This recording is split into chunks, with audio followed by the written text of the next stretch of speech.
Abat les faux prophètes. Abat les prophètes du diable. Abat les prophètes de Baal. Abat les fiduciaires modernes. Vive la polygamie. Vive la polygamie. Quel est le sujet sur lequel je vais me prononcer? La démagogie d'un faux prophète dépigmenté sous l'ivresse de la dépression. Quel est le sujet sur lequel ce faux prophète a manifesté sous son ivresse de dépression? Il a manifesté sa démagogie sur quel sujet? Il dit que le Seigneur Jésus-Christ était noir. Et nous allons tous ensemble lire, ou du moins se relire, et aussi lire les passages de la Bible qu'ils ont mal compris, et ceux qui n'ont pas encore compris parce qu'ils n'ont jamais vu cela. Amen. Amen. J'espère que le sujet vous intéresse comme moi. Amen. Mais ils sont inconscients. Ils oublient que les bases et les dés sont déjà jetées dans la Bible dès l'apparition de l'écriture sainte. Et que la création de toutes choses, Dieu avait tout déjà disposé, d'ailleurs prédisposé. Et chaque chose était déjà à sa place. En sorte que chaque couleur et chaque coloration ait son nom propre à elle. Dans toute la création.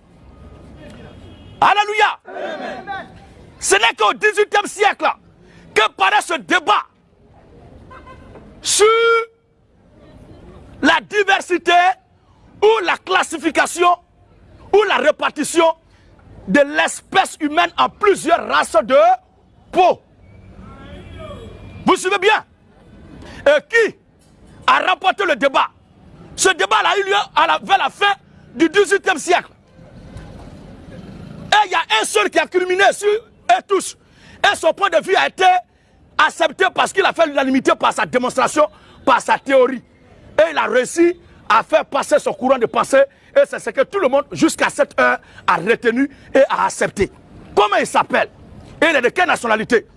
Il s'appelle Johann Friedrich.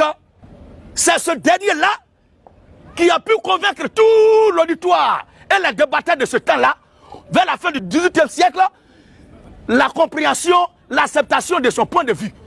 Et c'est au XVIIIe siècle que cette pensée devient universelle. Elle a été adoptée, acceptée de tous.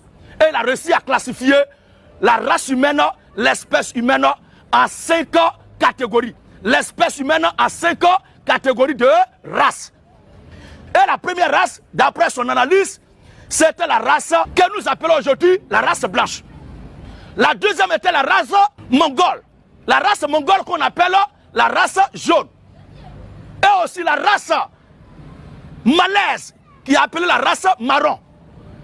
Et la race noire qui est toujours restée parce que nous les noirs, ils n'ont pas prévu dans leur compréhension des choses qu'à un moment donné, d'autres noirs allaient se tchatcholi, ils allaient être dépigmentés parce que la couleur noire est restée telle que, parce qu'il n'y a pas d'alternative à cette heure-là, à cette époque, il n'y avait pas de tchatcholi, ni encore de dépigmentation. Et la dernière race, c'est l'indienne de l'Amérique qui est appelée la race rouge. Et c'est à cette époque-là qu'il a réussi à répartir le genre humain en 5 catégories de races. Sachant qu'il a fait aussi lui-même, il est un médecin, anthropologue, qu'est-ce qu'il fait? Qu'est-ce qu'il fait? Il fait passer en même temps ce courant de pensée, mais il précise que lui-même là, il croit à l'origine de l'existence de toute l'humanité qui a une seule origine. Que tous les humains viennent d'une seule origine. Que tous les humains viennent d'une seule origine. Donc ne conteste pas cela. Il ne s'oppose pas à cela. Mais il a réussi par rapport à ce que lui, ses yeux voient, à donner 5 répartitions à l'espèce humaine, à ce qui concerne ce qu'ils appellent race. Ce type-là, son courant de pensée est devenu réel aujourd'hui et les gens croient.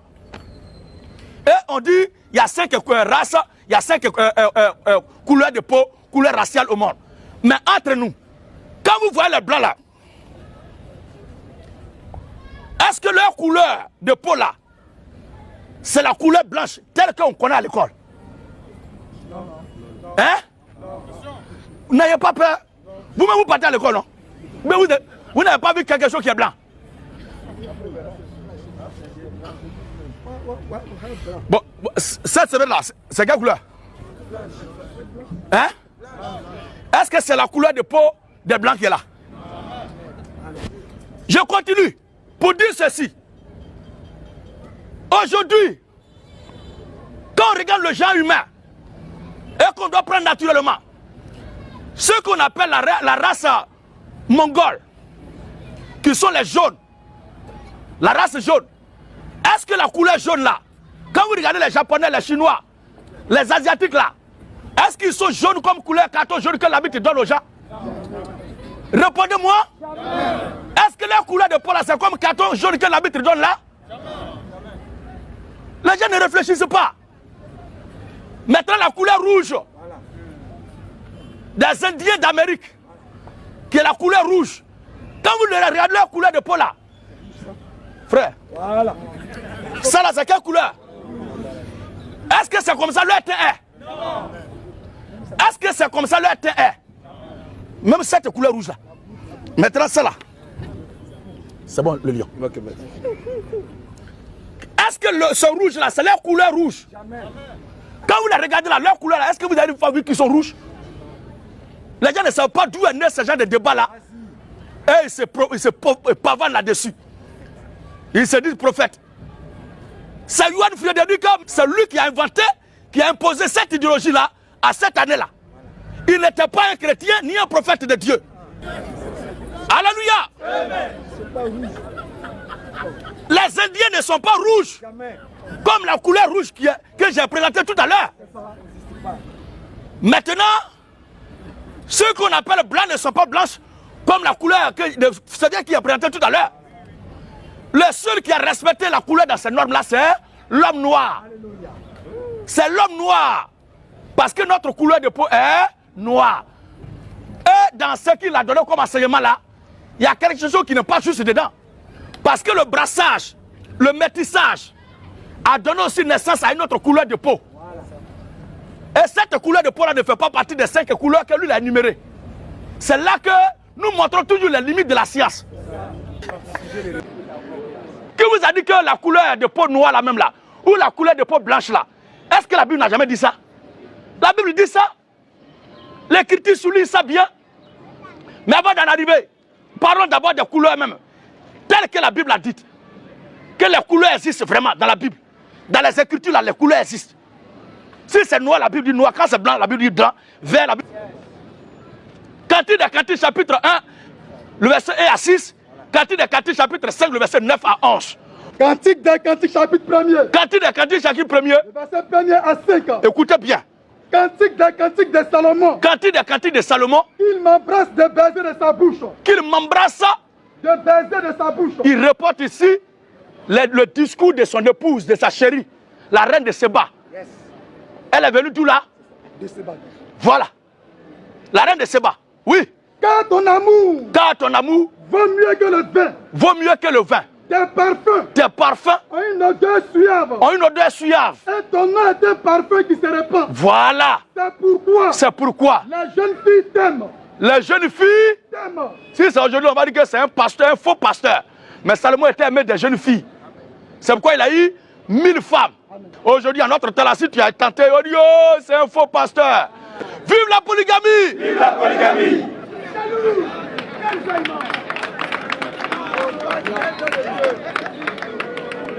La beauté, l'éloquence, la parure, l'aspect de Salomon donnait vraiment de l'aimer. Et les filles étaient attirées par sa beauté. Et la reine de Séba fait ici maintenant la démonstration. Entraîne-moi après toi. Elle fait le commentaire. Elle fait la description de la beauté du roi Salomon. Écoutez la suite. Entraîne-moi. Entraîne-moi. Après toi. Après toi. Nous courons. Nous courons. Le roi m'introduisit dans ses appartements. Le roi m'introduisit dans ses appartements. Nous nous égayerons. Nous nous égayerons. Nous nous réjouirons. Nous nous réjouirons. À cause de toi. À cause de toi. Nous célébrerons ton amour. Nous célébrerons ton amour. Plus que le vin. Et cela a rendu les filles de Jérusalem jalouses. Ça a rendu les filles de Jérusalem jalouses. Parce que Salomon aimait cette dernière que toutes les autres femmes. Vas-y. C'est avec raison. C'est avec raison que l'on t'aime. Que l'on t'aime. Je suis noir. Ah, c'est sorti. Est-ce que quand quelqu'un est noir là, est-ce que ça va écrit? Le mot noir là est accordé, mais ça va accordé. Ça veut dire que c'est une femme dont la couleur est accordée ici. Il y a E à la fin de noir. Ça veut dire que c'est la femme qui parle là, qui est en train de dire qu'elle est noire. Elle va nous dire aussi la couleur de peau de son chéri là.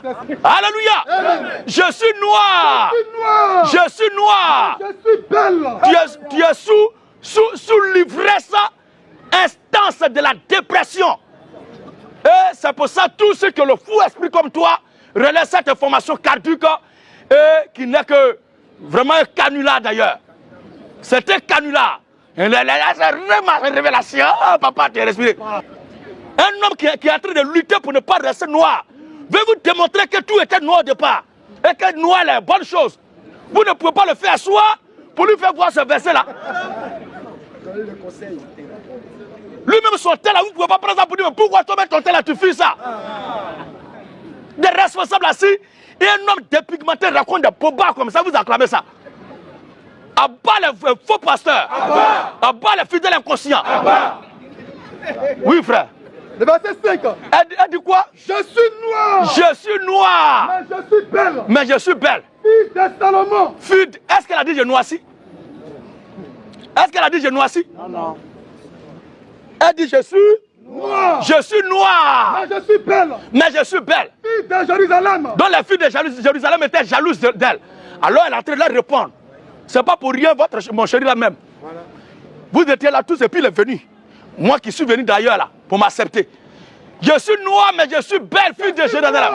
Oui. Mais je suis belle. Mais je suis belle. Fille de Jérusalem. Fille de Jérusalem. Même la tente de Kedar. Elle fait la comparaison de sa beauté maintenant avec les tantes de Kedar. Tante ici là n'est pas grande soeur ou bien petite soeur de papa ou de maman. Hein. C'est pas tante, hein.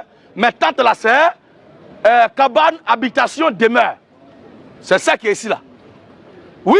Je suis noir mais je suis belle. Voilà. Fille de Jérusalem. Fille de Jérusalem. Comme les tentes de Kedar. Comme les tentes de Kedar. Comme les pavillons de Salomon. Comme les pavillons de Salomon. Ne prenez pas garde à mon teint noir. Ne prenez pas garde à mon teint.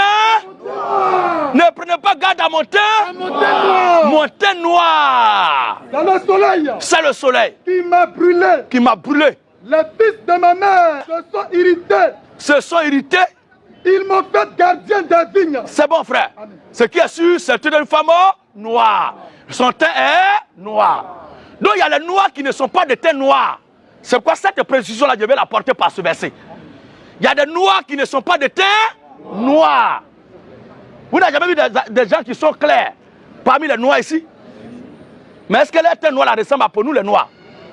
Est-ce que leur teint noir est propre pour N'Golo Kanté? Mais ce sont des noirs. Est-ce que le teint noir de Neymar est comme pour Ronaldinho? Est-ce que le teint noir de Ronaldinho est comme moi aussi mon teint noir? Est-ce que moi mon teint noir est comme vous tous votre teint noir? C'est comme ça aussi les blancs là. Voilà. Quand vous regardez leur couleur blanche là, il y a plusieurs couleurs qui apparaissent. Mais il n'y a pas un d'entre eux qui a la couleur blanche comme coloration blanche dès le départ. En tant que couleur qui existe. C'est faux. Alors, Cantique des Cantiques, chapitre 5, le verset 9 à 11 maintenant. Et on va tirer la conclusion. Cantique des Cantiques 5. À partir du verset 9. À partir du verset 9. Car ton bien-aimé. Car ton bien-aimé. De plus qu'un autre. Parce qu'elle cherche son bien-aimé, elle cherche Salomon, depuis là, il ne rentre pas.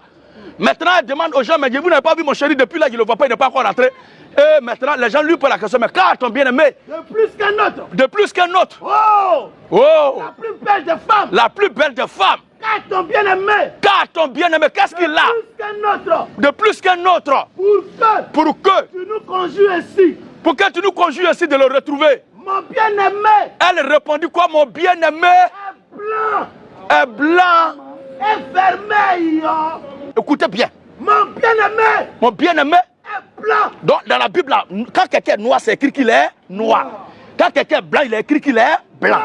C'est bien écrit. Il est blanc et vermeil. Voilà. Et vermeil. Et vermeil. Il se distingue. Il se distingue entre 10 000. Alléluia. Tout est clair dans la Bible. Vous allez raconter quoi?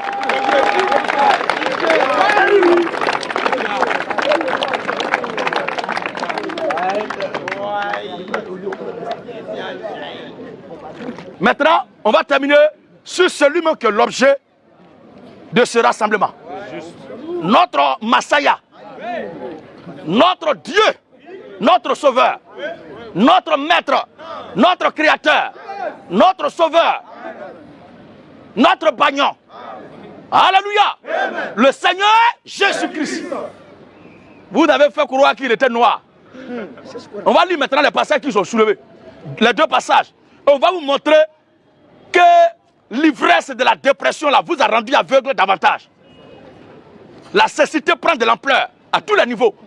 C'est-à-dire vous avez frappé d'une sordité, d'une cécité au niveau même de votre entendement. Votre entendement ne voit plus. Au moins si tu avais quelqu'un qui lit quelque chose, ton oreille doit entendre. Frère, Apocalypse chapitre 4, le verset 3. Apocalypse 4, 3. Et Apocalypse 1, 15. Voici les deux passages qu'ils ont pris pour tordre le cou à la parole de Dieu. Mais voici la réponse biblique. Celui qui était assis. Celui qui était assis. Avait l'aspect. Avait l'aspect. D'une pierre de jaspe. Conclusion. Jésus était noir.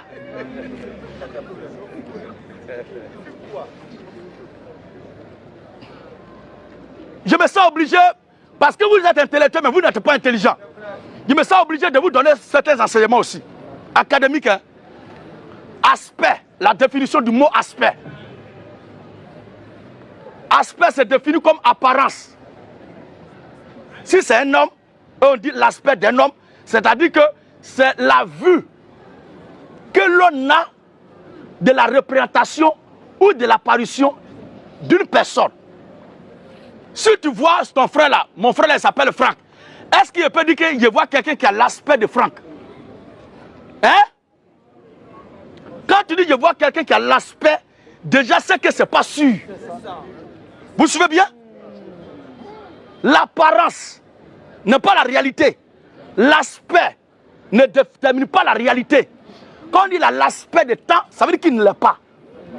Quand on dit il a l'apparence de ça, l'apparence est toujours trompeuse. L'homme de Dieu a été clair, il dit j'ai vu quelqu'un qui était semblable. Celui qui était assis. Oui. Avait l'aspect d'une pierre de jaspe. Bon, avant de continuer là, je vais revenir sur quelque chose d'aussi simple. L'apôtre Jean est le disciple de qui? Jean-Baptiste ne reconnaît plus son maître aujourd'hui. L'apôtre Jean plutôt ne reconnaît plus son maître aujourd'hui. Voici ce qui vous manque, que je vais vous apporter. Est-ce que vous êtes obligé de dire la Bible dit même? Si vous racontez vos bêtises, là, levez le nom de la Bible dedans. Quand vous allez citer la Bible, vous allez toujours m'entendre. Vous pouvez me citer, dire tout de moi. Mais quand vous allez mélanger la Bible à votre pensée, vous allez me croiser idéologiquement sur votre chemin. Et vous allez sentir la douleur de sa façon lente, douloureuse, cruelle et pénétrante.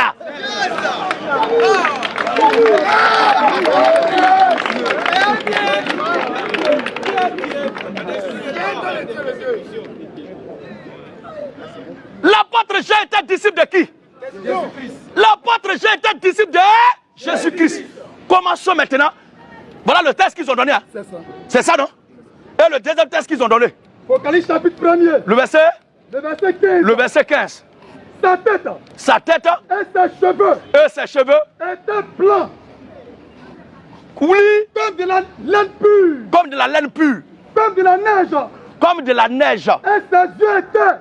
Et ses yeux étaient. Comme une flamme de feu. Comme une flamme de feu. Ses pieds étaient semblables. Ses pieds étaient semblables. À de l'airain ardent. Comme s'il lui était embrasé. Voilà. Dans une fournaise. Et sa voix était. Comme le bruit des grandes eaux. Donc on prend jaspe et airain. Conclusion, Jésus était noir. C'est quelle école qui dit ça? C'est quelle école qui enseigne ça? On va revenir sur le premier verset. Celui qui était assis. Celui qui était assis. Avait l'aspect. Mais c'est qui? Comment pour rien comme ça on commence à quelqu'un qui était assis? Apocalypse 4, 3. Comment ce verset 1? Apocalypse 4, 1er. 1 à 4, oui. Après cela. Je regardais et voici. Je regardais et voici. Une porte était ouverte. Une porte était ouverte dans le ciel. Dans le ciel. La première voix. La première voix que j'avais entendue. Que j'avais entendue. Comme le son d'une trompette. Était comme le son d'une trompette. Mais l'apôtre Jean a été apôtre du Seigneur Jésus-Christ. C'est-à-dire que ce que j'entends et vois maintenant là n'a rien à voir avec son maître avec qui il a marché sur terre.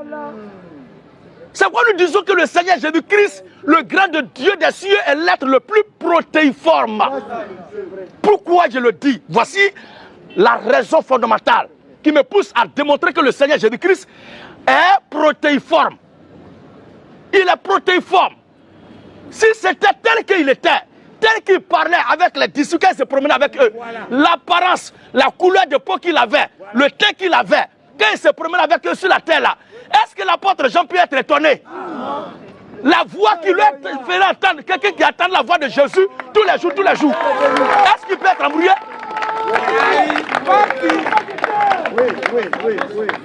Alléluia. Pour vous montrer cela, on va terminer le passage. Et qui me parlait. Dis. Monte ici. Et je te ferai voir. Mais s'il savait que c'était le Seigneur Jésus-Christ, mais il allait dire directement Jésus-Christ me dit monte ici. Mais il attribue la voix à une inconnue. Ça veut dire que cette voix-là, il ne la reconnaît pas. Elle n'a rien à voir avec le son de la voix de son maître qu'il a subi durant 3 ans et demi. Ou bien 2 ans et demi plutôt. Ça n'avait rien à voir parce qu'il était le disciple qui était le bien-aimé du Seigneur, qui se couchait même sur les pieds du Seigneur, qui se couchait dans le sein du Seigneur. C'était l'apôtre Jean. Alléluia. Si les gens veulent comprendre, peuvent savoir que c'était l'apôtre Jean qui pose la question un autre jour, encore je vais répondre à ça. Puisque vous êtes là pour ça, moi aussi je suis là pour ça. Je suis la machine de Dieu. Alléluia. Abat les faux prophètes. Abat les prophètes du diable.